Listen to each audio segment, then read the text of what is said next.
idea behind Pao was that ultimately to create an environment where, or a culture where I can sustain myself by just doing comics. Pao and roti pao, the bread and butter food. All of us, all of us have very individual practices, you know.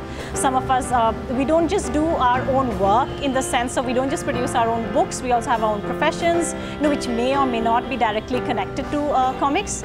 But there is real joy in collaboration sometimes.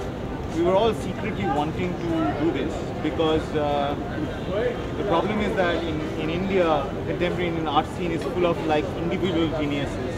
Or at least self-considered individual geniuses with their sort of small pockets of influence.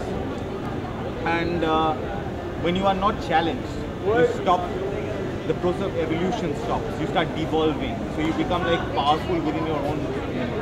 This constant critique and this constant conversation is needed to just have a healthy growth of your art practice. And I think Pao creates that. It also just creates like this whole situation where people can just talk intensely about their work, which people don't. When writers get together, they talk about agents. When artists get together, they talk about group shows. Because the way this began was, it began with the sense of a magazine, that we wanted to take out a multilingual, once in 3 months kind of magazine, like a Granta's type. Comics is something that that is a medium that can explore a wide variety of ideas and emotions and complexities.